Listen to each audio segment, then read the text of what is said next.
Something is happening to you right now, in this season of your life. Something that you cannot fully explain, cannot fully name, cannot fully describe to another person without feeling like they will not understand. Something that is happening beneath the surface, beneath the noise, beneath the routine of your everyday life. And deep down, you already know what it is. You are waking up, not from sleep, not from a nap, from something much deeper. A kind of unconsciousness that most people live their entire lives inside of and never even realize it. A fog, a trance, a version of yourself that was never really you, that was built by other people's expectations and other people's fears and other people's definitions of who you were supposed to be. That version is dissolving, and something real, something ancient, something that was placed inside you before you took your first breath in this world is rising. This is the awakening, and I need you to hear me clearly. It has already begun. You did not come to this video by accident. You did not feel that pull, that restless, searching, something is changing feeling for no reason. You are here because something in you recognized the title of this video and said, yes, that is me. That is what is happening to me right now. And I want to tell you everything. I want to tell you what the awakening actually is, what it feels like from the inside, why it often looks like falling apart before it looks like rising, why it is the most terrifying and the most sacred thing that can happen to a human soul, and what you are supposed to do now that it has begun. Stay with me, because your life is never going to be the same after this. Let me start by telling you what the awakening is not, because there is a lot of confusion about this word, a lot of noise, a lot of people using it to mean different things. The awakening I am talking about is not a feeling, it is not a mood, it is not a spiritual phase you go through and then return to normal. It is not something that happens to other people. The special ones, the religious ones, the extraordinary ones, while ordinary people like you just watch from the outside. No, the awakening I am talking about is a fundamental shift in how you see yourself, how you understand your life, and what you believe you were put on this earth to do. It is the moment, or more accurately, the season, when the soul that God placed inside you stops being suppressed, stops being ignored, stops being talked out of itself by the noise of the world, and starts to push through, loudly, urgently, powerfully, like a seed that has been buried in the ground all winter. The seed does not ask permission to grow. It does not wait for the perfect conditions. It does not wonder whether it is worthy of becoming a tree. When the season comes, it breaks through the ground, cracks the earth open, pushes upward toward the light, sometimes violently. That is what is happening inside you right now. The seed is breaking through. And everything that breaking through requires, all the cracking, all the disruption, all the discomfort of the old ground being split open. That is not destruction. That is birth. Now I want to talk about something very specific, because the awakening does not always look the way people expect it to look. In fact, and this is crucial, the awakening often looks like the opposite of what people think awakening should look like. People think awakening should feel like clarity, like peace, like everything suddenly making sense, like the fog lifting and the sun coming out and the path forward becoming obvious. Sometimes it is, but more often, the awakening feels like falling apart. It feels like the life you built, the identity you constructed, the relationships you settled into, the career you chose because it was safe, the version of yourself you presented to the world suddenly does not fit anymore. Like you put on a coat that used to feel comfortable, and now it is suffocating you. Like the shoes you have been walking in for years are suddenly 2 sizes too small. It feels like restlessness, like a low-grade dissatisfaction that you cannot pinpoint or explain. Like looking at your life from the outside and feeling like a stranger to it. Like going through the motions of your daily routine and wondering, is this really it? Is this really all there is? Is this really who I am? It feels like grief sometimes. Grief for the version of yourself you are leaving behind. Grief for the certainties that are dissolving. Grief for the comfort of not knowing. Because once the awakening begins, you cannot go back to not knowing. You cannot unsee what you have started to see. And sometimes it feels like loneliness. Like you are standing in a room full of people who are all speaking a language you used to speak fluently. And now you have forgotten how. Like you have changed in some fundamental way that you cannot explain, and the people around you have not changed with you. That is the awakening. It is beautiful. It is sacred. It is the most important thing that can happen to a human being. And it is hard. Both things are true at the same time. I want to walk you through the stages, because the awakening is not a single moment. It is a process, a journey, a progression that moves through identifiable stages. And if you understand the stages, you can stop being afraid of where you are in the process and start trusting it. This is the beginning, and most people do not even recognize it as the beginning. They just know that something feels off, something feels different. Something feels like it is shifting beneath the surface of their life in a way they cannot quite identify. Maybe it starts as a question, one question that will not leave you alone. Who am I really? What am I actually here for? Why does this life that is supposed to make me happy feel empty? Maybe it starts as a feeling, a persistent low-level discomfort, like wearing a shirt inside out. You can function, you can go to work and make dinner and have conversations. But there is this constant nagging sense that something is not right. Maybe it starts as a dream, a recurring vision, an image that keeps appearing in your mind of something you are supposed to be doing, something that seems impossible or crazy or too big, but keeps coming back. The rumbling is the soul beginning to stir. After years, maybe decades of being quiet, of being pushed down, of being told to wait, to be realistic, to stop dreaming, the soul has decided it has been quiet long enough, and it is waking up. You cannot stop it, and you should not want to This is the hardest stage, and the most important, and the most misunderstood, because the breaking feels like failure. It feels like loss. It feels like everything you built is collapsing, and from the outside, it might actually look that way. The relationship that was not really right for you finally ends. The career that was never really aligned with who you are becomes unbearable. The friendships that were built on a version of you that no longer exists start to fade. The masks you were wearing, the version of yourself you performed for the world, start to crack and fall away. And it hurts. I am not going to pretend it does not hurt. The breaking hurts deeply, completely, in ways that sometimes feel unbearable. But here is what I need you to understand about the breaking. It is not destruction. It is excavation. When archaeologists are looking for something precious buried in the ground, they have to break through the surface. They have to remove the layers of dirt and rock and debris that have accumulated on top of it. The breaking is not damaging what is underneath. The breaking is revealing it. Everything that is falling away in your life right now, everything that is ending, dissolving, releasing, it is not the treasure. It is the dirt on top of the treasure. The relationship that is ending was not your destiny. It was a layer of earth that needed to move. The career that is suffocating you was not your purpose. It was a layer of dirt that needed to be excavated. The version of yourself that is dissolving was not really you. It was the accumulated weight of other people's expectations and your own fears, and it needed to fall away so that the real you could finally breathe. The breaking is not happening to you. It is happening for you. And the real you, the chosen version of you, the version that was designed before time began, is about to emerge from underneath. After the breaking comes the desert. And the desert is perhaps the loneliest stage of all. The desert is the season between what you were and what you are becoming. Between the life that has ended and the life that has not yet begun. Between the breaking and the building.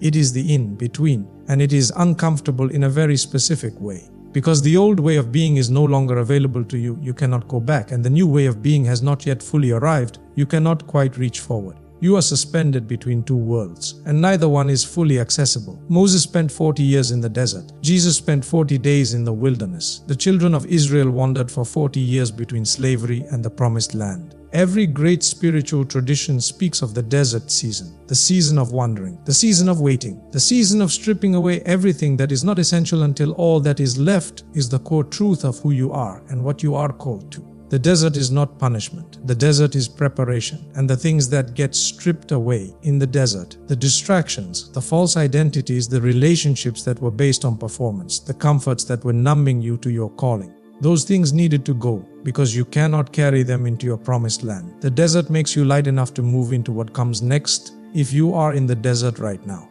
do not run from it. Do not try to escape it by rushing back to familiar things that no longer fit. Do not try to medicate it or distract yourself out of it. Sit in it. Learn from it. Let it do its work. Because what comes after the desert is worth every day you spent in the sands for you are.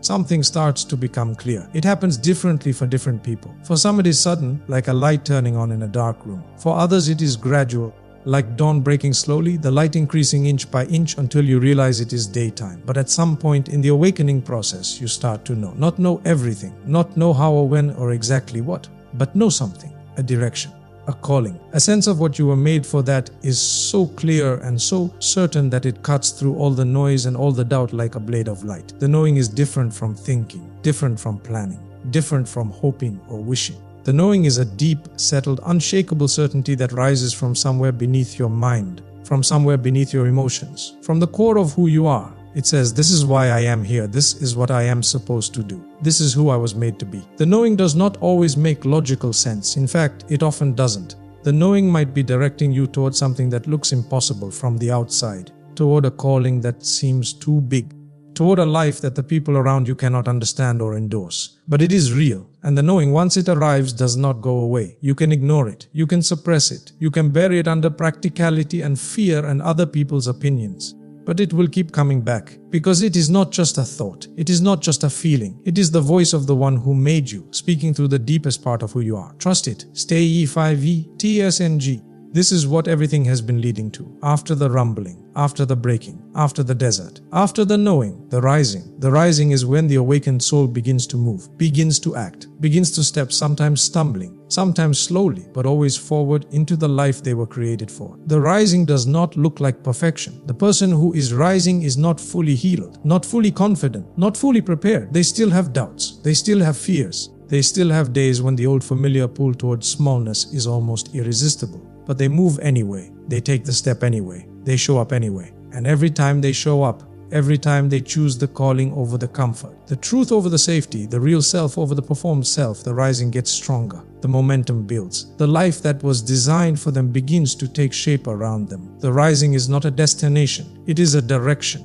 And once you choose it, once you decide that you are going to live from the truth of who you are rather than the lie of who the world told you to be, everything changes. Not all at once. Not without difficulty, but everything changes. Now I want to talk about something that I know is on your mind, because I know some of you are listening to this and thinking, yes, I feel all of this. I know the awakening is happening, but what do I actually do? How do I move through it? How do I get from where I am right now to where I know I am supposed to be? And I want to answer that practically, honestly.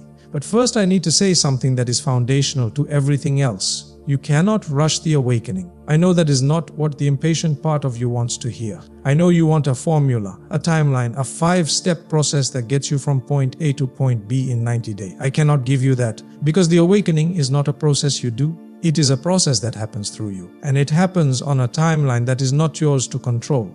What you can do is cooperate with it. Lean into it rather than fight it. Create the conditions that allow it to move more freely. Remove the obstacles that are slowing it down. And then is what I want to walk you through now. You are awakening. Stop numbing. The awakening speaks through discomfort. It uses the restlessness, the dissatisfaction, the grief, the longing. All of that is the voice of the awakening trying to get your attention, trying to guide you toward what needs to change. And the enemy of the awakening is numbing. We live in a world that offers infinite numbing options. Scroll endlessly, watch one more episode, eat the thing, drink the thing. Stay busy enough that the quiet never comes. Stay distracted enough that the uncomfortable questions never get asked. And for a season, numbing works. It keeps the discomfort at bay. It keeps the questions at a manageable distance. But it also keeps the awakening at a distance. Every time you numb, you are not just escaping the pain. You are escaping the message inside the pain. You are silencing the voice that is trying to lead you somewhere important. The path through the awakening runs directly through the discomfort, not around it. So stop numbing. Sit with the restlessness. Let the questions surface. Let the grief move through you. Let the longing do its work. It is not comfortable, but it is necessary. And on the other side of it is the life you have been searching for. Protect the process. Not everyone in your life will understand what is happening to you. In fact, most people will not, because most people have never gone through the awakening themselves, or they went through the beginning of it and ran back to the familiar before it could do its full work. And when they see you going through it, when they see you changing, questioning, releasing things that used to seem important, it will make them uncomfortable. And uncomfortable people say uncomfortable things. They will tell you that you are going through a phase, that you are being dramatic, that you need to get back to normal, that the changes you are making are irresponsible, that the calling you are pursuing is naive. Some of them will say these things because they genuinely care about you and fear for you. Some of them will say these things because your awakening is making them question their own choices, and it is easier to pull you back than to examine themselves. Either way, you need to protect the process. This does not mean shutting everyone out. It does not mean becoming secretive or isolated or defensive. It means being selective about who you share the deep things with, about whose voice you allow into the sacred space of your becoming, about whose opinion you give the power to shape what you believe about yourself and your calling. Not everyone has earned a seat at that table. Protect the process. Guard the sacred.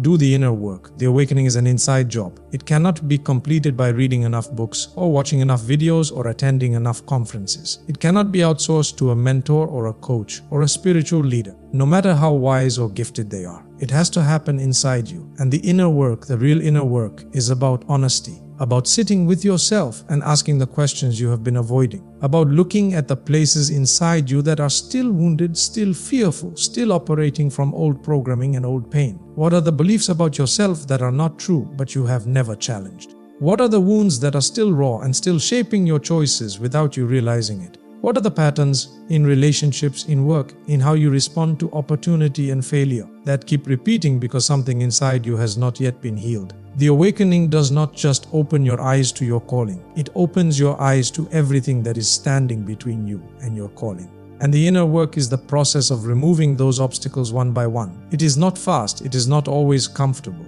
but it is the most important work you will ever do. Because the version of you that is capable of fully walking in the calling God placed inside you is the version of you that has done the inner work started. Never stop it. Principally for you are. Take imperfect action. At some point, and this is where many people get stuck, the awakening has to move from the internal to the external, from the feeling and the knowing to the actual doing. And the temptation at this point is to wait. Wait until you feel more ready. Wait until the path is clearer. Wait until the fear is gone. Wait until the conditions are perfect. But the conditions will never be perfect. The fear will never be completely gone. The path will never be fully clear before you begin walking it. The clarity comes from moving, not from waiting. Every step you take in the direction of your calling creates more clarity than 1,000 hours of thinking about taking the step. Every imperfect, fear-accompanied, uncertain action moves you forward in a way that no amount of preparation ever can. So take the imperfect action. Start the thing before you feel ready. Make the call before you have the perfect script. Put the work out into the world before it is flawless. Have the conversation before you have all the answers. Move. Because momentum is the medicine for fear. And the only way to build momentum is to begin. Take one step, just one, and trust that the next step will become visible once you are standing where the first step takes you. Habo to opirota vithu or awokanin g parainsia vilu anko in the source. The awakening is spiritual. At its core, at its foundation, in its essence, it is a spiritual process. And spiritual processes require spiritual anchoring. Whatever that looks like for you, prayer, meditation, time in nature, worship, stillness, contemplation, you need it. Not as an occasional addition to your life, as a daily,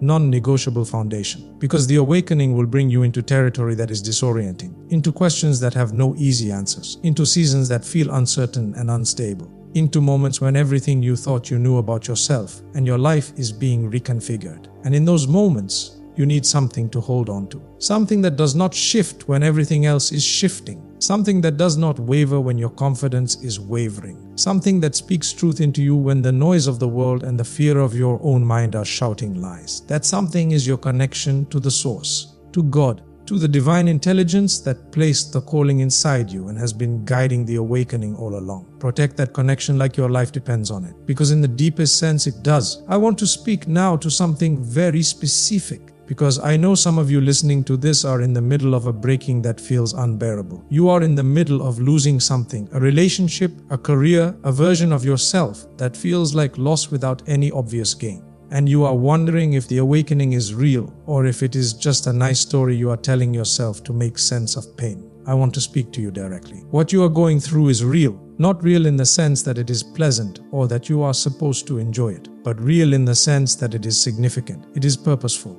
It is moving you somewhere. The pain of the breaking is not pointless suffering. It is the birth pang of a new life. Think about what happens when a storm tears through a forest. Trees fall, branches break. The landscape is disrupted and scarred. And from the outside, it looks like pure destruction. But what happens after the storm? The fallen trees become soil. The broken branches clear space for new growth. The sunlight that could not reach the forest floor when the canopy was too thick now pours in. And within a season, the most vibrant, most abundant growth you have ever seen begins to emerge from the disruption. The storm did not destroy the forest, the storm renewed it. Your storm is renewing you. And the life that is going to grow from this disruption, the version of you that is going to emerge from this breaking is going to be more alive, more genuine, more powerful, more purposeful than anything you have experienced before. Hold on. The storm is almost over. Now I want to talk about the signs, because the awakening leaves signs, fingerprints, evidence that it is real and that it is progressing. And I want to name them, because when you can recognize the signs,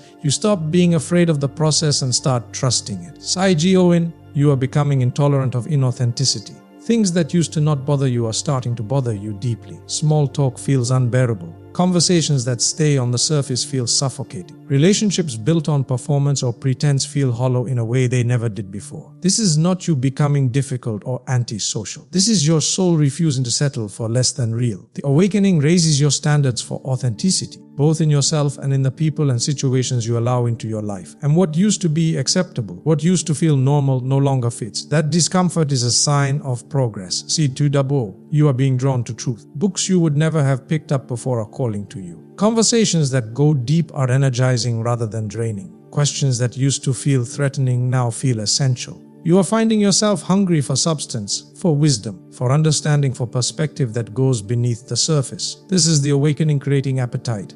The soul that is waking up is hungry for what it has been denied, for depth, for truth, for the kind of understanding that actually makes sense of life. Feed that hunger. Sagittara, your old life no longer fits. The career that seemed fine before is suffocating now. The relationships that seemed adequate before feel hollow now. The version of yourself that you used to present to the world feels like a costume that you cannot breathe in anymore. This is not ingratitude, this is growth. When you put on a coat that used to fit perfectly and it no longer fits, you did not ruin the coat. You grew, and growth is not a problem to be solved. It is a gift to be embraced. Sijin for you are. You are beginning to see patterns. Things that used to seem random are starting to seem connected.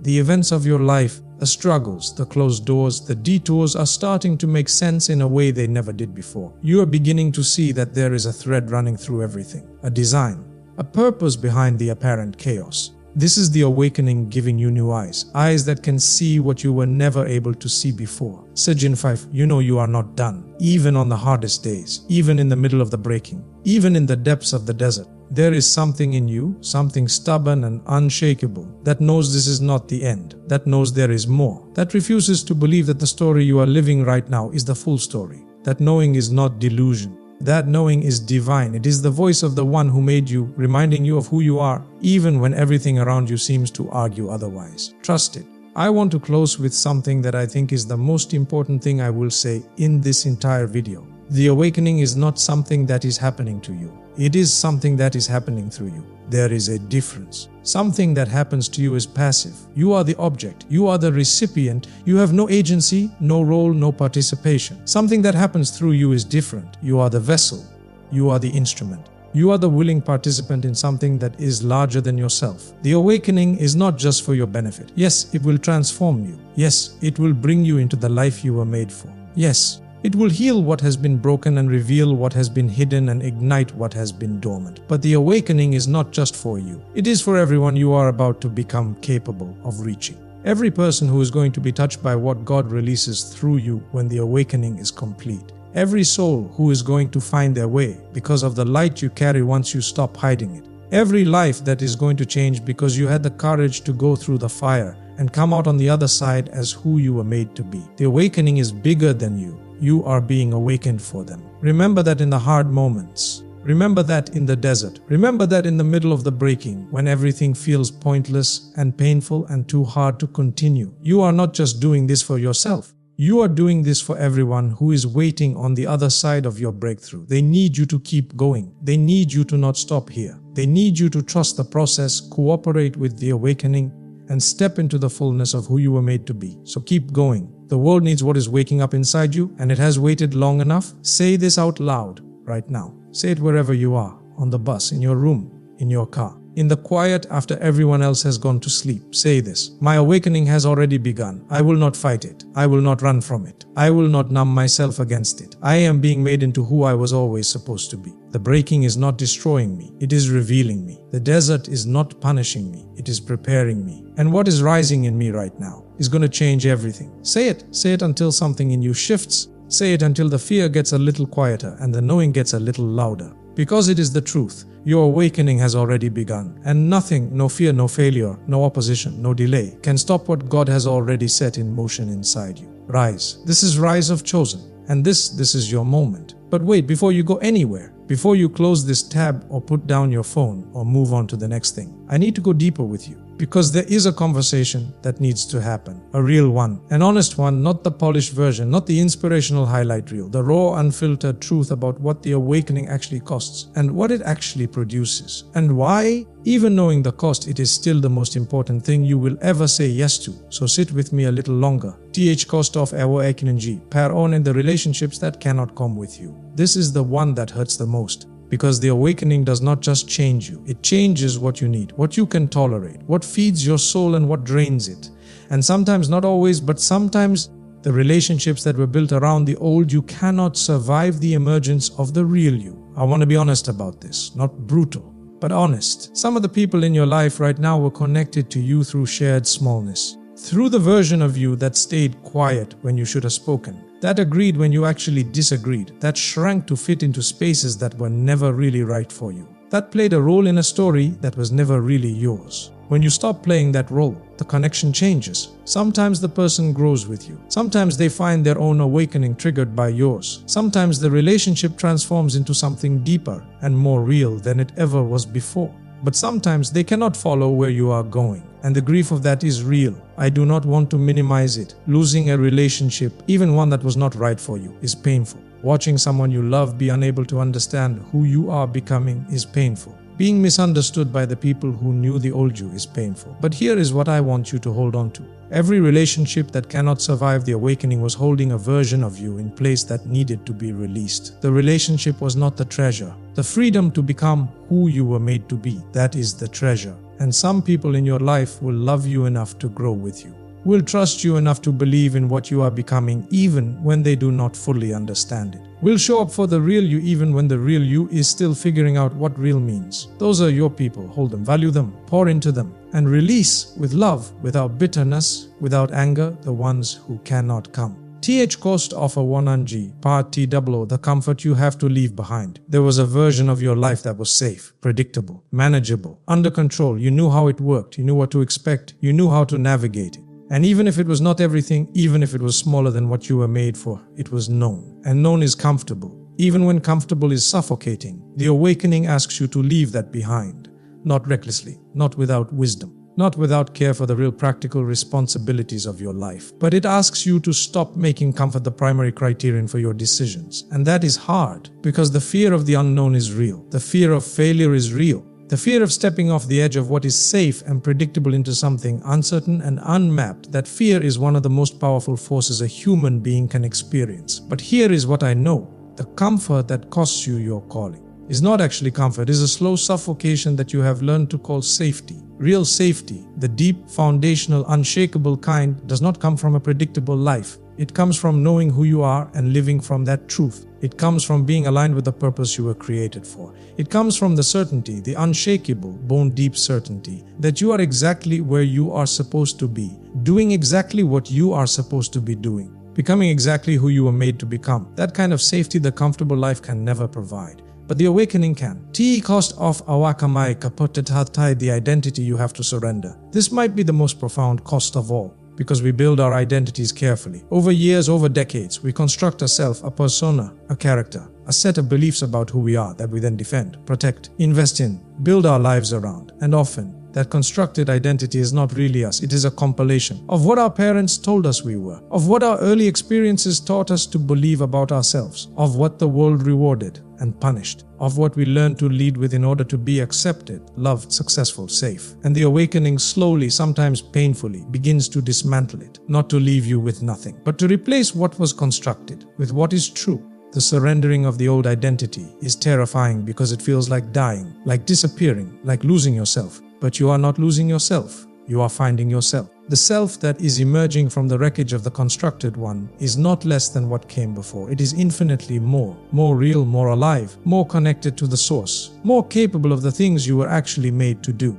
The caterpillar does not lose when it dissolves inside the chrysalis. It becomes. And what it becomes was always what it was meant to be. You are not losing yourself in the awakening. You are becoming yourself for the first time. Now I want to talk about something that I think gets overlooked in conversations about awakening. The awakening is not a solo journey. I know that in the desert season, in the lonely, disorienting, who am I becoming season, it can feel completely solo. like you are the only person who has ever felt this way, like the path you are walking has no other footprints on it. But that is an illusion. There is a community of awakening souls on this earth right now, people who are in the same process, who are going through their own rumbling and breaking and desert and knowing, who are finding their way to their own rising, and they need each other. You need each other.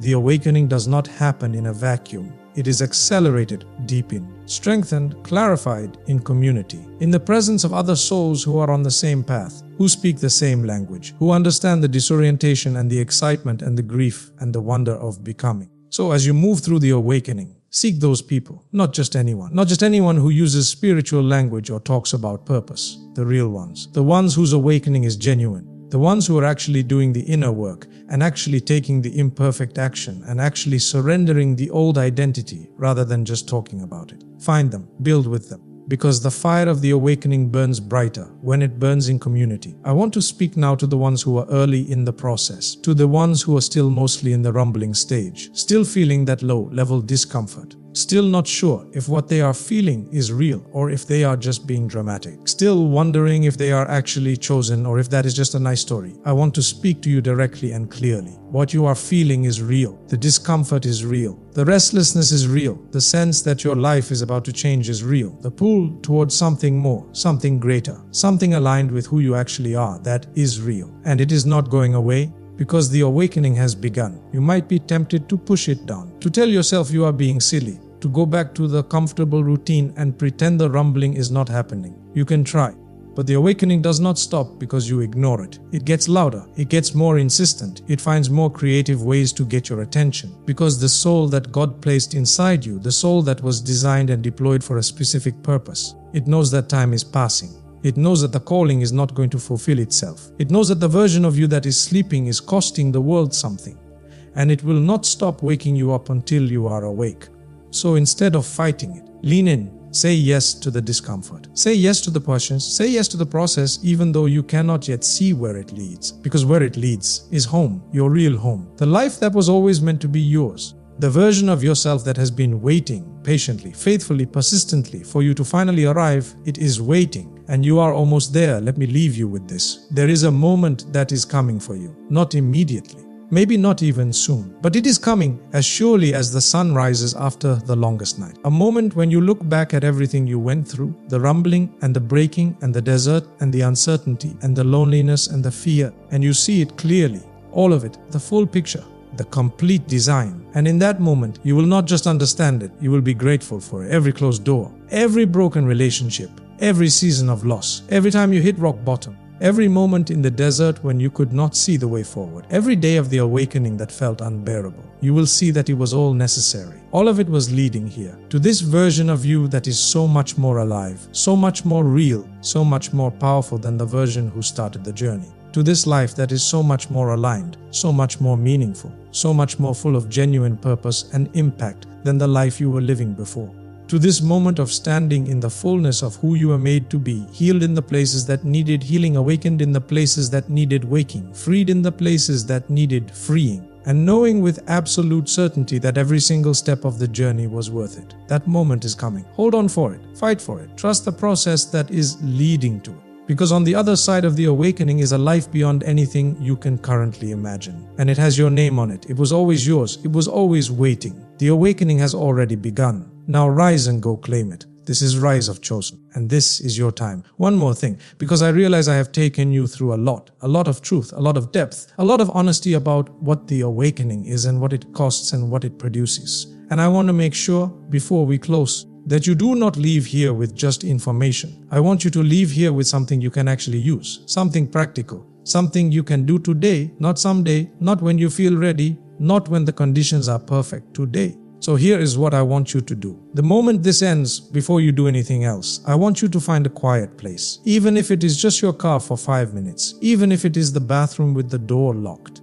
even if it is 5 minutes at your kitchen table before the day starts. Find a quiet place. And I want you to ask yourself 3 questions. Write the answers down if you can. Say them out loud if you cannot write. Who asked I O and E? What is the thing that keeps coming back? There is something. I promise you there is something. A dream you keep dismissing. A calling you keep pushing aside. A version of yourself you keep almost daring to believe in and then pulling back from. What is it? Name it. Say it out loud. Write it down. Stop pretending you do not know what it is. Because you know exactly what it is. QUZSTIONTWO. What are you most afraid of? Not in general. Not vaguely. Specifically. What is the fear that is most actively working against your awakening right now? The fear of failure, the fear of what people will think, the fear of losing certain relationships, the fear of stepping into something unfamiliar. Name it, because fear that is named loses power. Fear that is dragged into the light and called by its real name cannot operate in the dark the same way anymore. Name your fear, and then tell it directly, you are real, and I am going forward anyway. What is one step I can take today? Not a perfect step, not a life-changing step necessarily. Just one genuine, honest, courage-requiring step in the direction of the life you know you were made for. One conversation you have been avoiding. One application you have been sitting on. One creative act you have been postponing. One decision that needed to be made a long time ago. What is it? Name it, commit to it. And do it today, not tomorrow.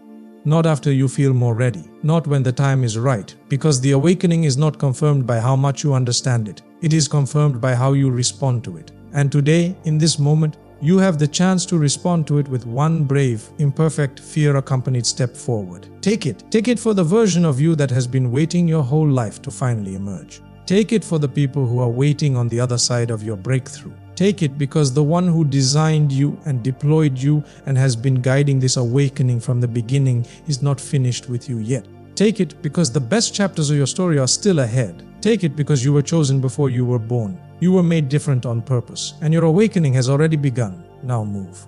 Rise. Change everything. This is Rise of Chosen. Your awakening starts now. And I want to say one final thing to the part of you that is still not sure. The part that listened to everything I said and felt it, really felt it, but still has a voice in the back of the mind saying, maybe this is not really for me. Maybe I am not really one of the chosen ones. Maybe I am just someone who watches videos like this and gets inspired for a few hours and then goes back to the same life. I want to speak to that voice directly. That voice is not wisdom.